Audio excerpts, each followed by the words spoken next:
Hello officers, audio video clarity ఉంది కదా. So application theory classes met series Indian history Telangana AP history మరి Telangana society culture మూవ్మెంట్కి సంబంధించి 99 రూపీస్కి మాత్రమే అందించడం జరుగుతుంది. కాబట్టి మిత్రులారా ఎట్టి పరిస్థితుల్లో మర్చిపోకుండా గూగుల్ ప్లే స్టోర్ ద్వారా యాప్ని డౌన్లోడ్ చేసుకోండి, సబ్స్క్రిప్షన్ తీసుకోండి officers.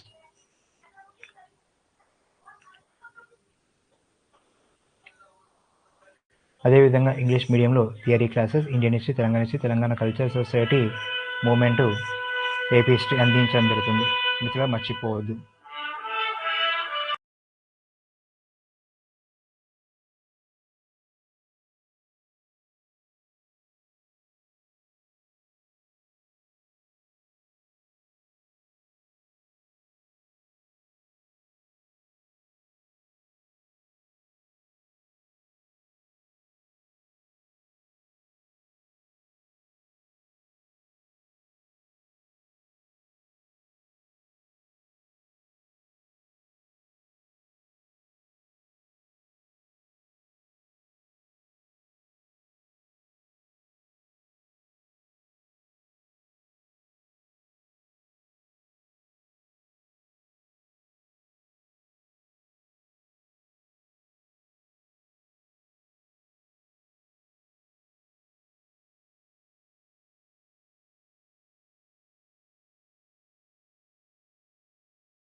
So first question,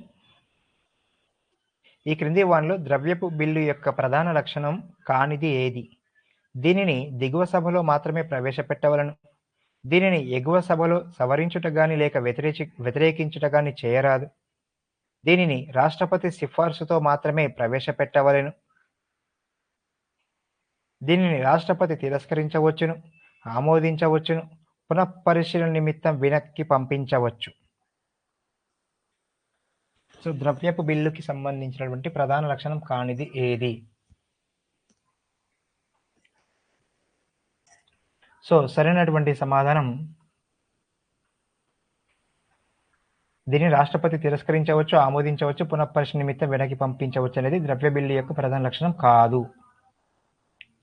next 17వ ప్రశ్న, పార్లమెంటరీ నియమముల పద్ధతిలో 0 అవర్ అనగా ఏమిటి? సభా ప్రారంభానికి ముందు సమయం, ప్రతి సభా ప్రారంభానికి మొదటి సమయం, సభలో ప్రశ్నోత్తరములకు ముందు సమయం, సభలో ప్రశ్నోత్తరములకు తరువాతి సమయం.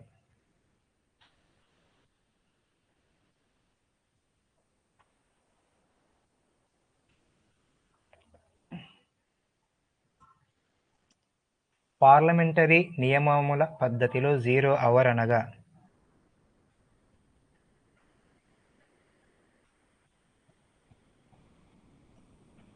సో 17 నెంబర్ టైప్ చేసి సమాధానం ఇవ్వాలి ఆఫీసర్స్. వీడియోని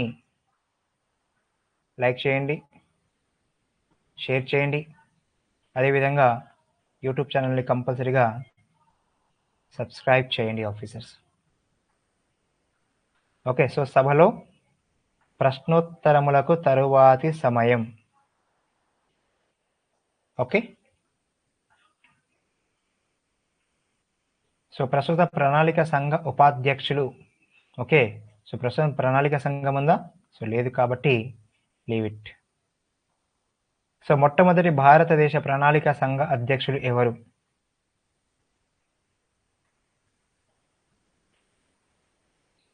సర్దార్ వల్లభాయ్ పటేల్, లాల్ బహదూర్ శాస్త్రి, కేసీ పంత్, నెహ్రూ.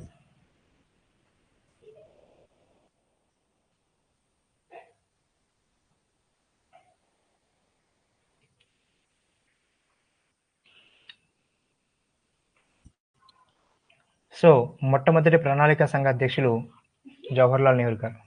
భారత రాజ్యాంగం నందలి ఏ ప్రకరణము గ్రామ పంచాయతీలు ఏర్పాటు చేయాలని చెప్పింది?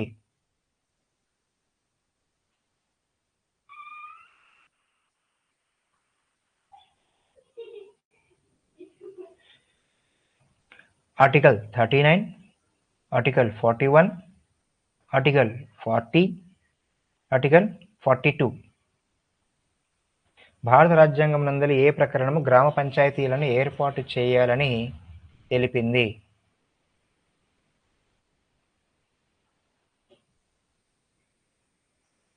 సరైనటువంటి సమాధానం ఆర్టికల్ 40. ఏ సాధారణ ఎన్నికల్లో భారతదేశం మొట్టమొదటిసారిగా కేంద్రములో సంకీర్ణ ప్రభుత్వమును ఏర్పాటు చేసినది? 3వ సాధారణ ఎన్నికలు, 8వ సాధారణ ఎన్నికలు, 6వ సాధారణ ఎన్నికలు, 10వ సాధారణ ఎన్నికలు. 21 నెంబర్ టైప్ చేసి సమాధానం ఇవ్వాలి. 99 రూపీస్కే మీకు టెస్ట్ సిరీస్ అందిస్తున్నాను.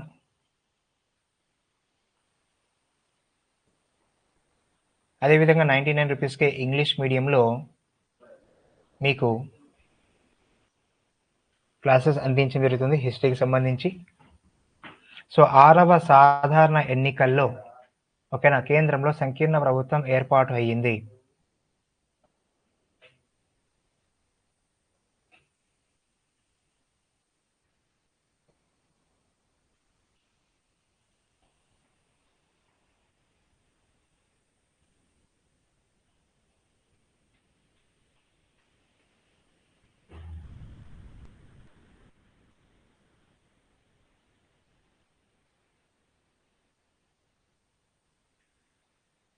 ఇరవై 23వ ప్రశ్న. భారత ప్రణాళికా సంఘం యొక్క ఉద్యోగరీత్యా అధ్యక్షుడు ఎవరు? రాష్ట్రపతి, ఉపరాష్ట్రపతి, ఆర్థిక మంత్రి, ప్రధానమంత్రి.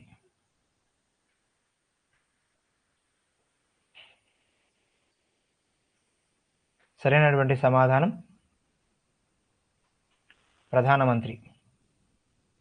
కొన్ని వర్గాలకు కల్పించబడిన రిజర్వేషన్లు ఖండించు రాజ్యాంగమునందలి నిబంధన ఏది?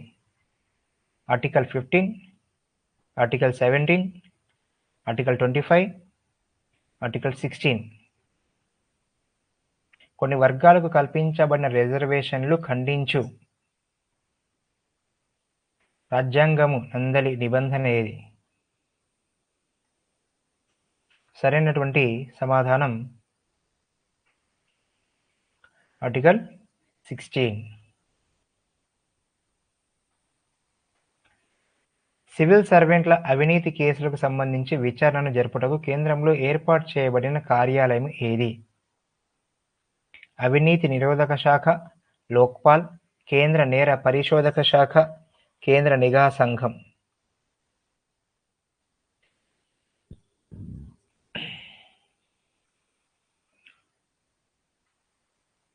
వీడియోని లైక్ చేయండి, షేర్ చేయండి, యూట్యూబ్ ఛానల్ని సబ్స్క్రైబ్ చేయండి ఆఫీసర్స్. ఓకే, సో సరైనటువంటి సమాధానం కేంద్ర నిఘా సంఘం. భారతదేశములో యూనియన్లోను రాష్ట్రాలలోను ఒకే విధమైన సేవలను అందించు ప్రభుత్వ ఉద్యోగం ఏది? Indian foreign service, Indian administrative service, central service, అఖిల భారత సర్వీసులు. భారతదేశంలో యూనియన్లోను రాష్ట్రములోను ఒకే విధమైన సేవలను అందించే ప్రభుత్వ ఉద్యోగం.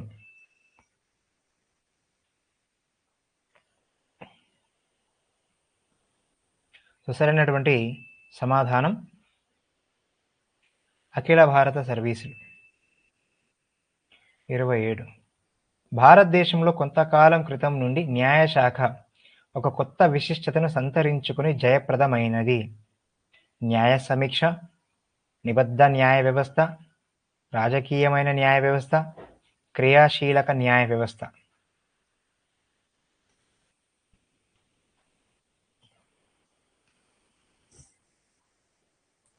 భారతదేశంలో కొంతకాలం క్రితం నుండి న్యాయశాఖ ఒక కొత్త విశిష్టతను సంతరించుకుని జయప్రదమైంది. సో సరైనటువంటి సమాధానం క్రియాశీలక న్యాయ వ్యవస్థ. నెక్స్ట్ 28వ ప్రశ్న. ఏకసభ్య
సరైనటువంటి సమాధానం ఏకసభ్య ఎన్నికల కమిషన్ 3 సభ్యుల ఎన్నికల కమిషన్గా పునర్నిర్మాణం చేయబడిన సంవత్సరం 1993. నెక్స్ట్ 29వ ప్రశ్న. ఈ క్రింది భాషల జంటలలో ఏ జంట భాషలు 71వ రాజ్యాంగ సవరణ ద్వారా 1992లో రాజ్యాంగంలోని 8వ షెడ్యూల్లో చేర్చబడ్డాయి? కొంకణి మరియు సింధీ, మణిపురి మరియు సింధీ, నేపాలీ మరియు కొంకణి, సింధీ మరియు నేపాలీ.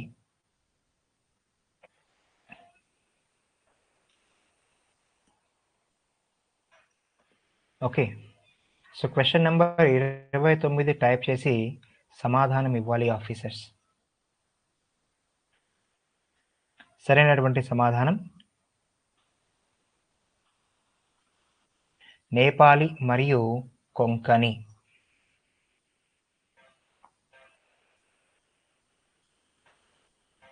ఓకే, సో ఇప్పటి వరకు చెప్పుకున్నటువంటి క్వశ్చన్స్ ప్రాక్టీస్ చేస్తుండండి ఆఫీసర్స్. ఓకే, సో వీడియోని ఎవరైతే ముందు నుంచి చూడడం మిస్ అయ్యారో కంపల్సరీగా పూర్తిగా చూడండి. ప్రస్తుతానికి సెలవు. Thank you very much. వీడియోని లైక్ చేయడం, షేర్ చేయడం, అదేవిధంగా యూట్యూబ్ ఛానల్ సబ్స్క్రైబ్ చేసుకోవడం మర్చిపోవద్దు.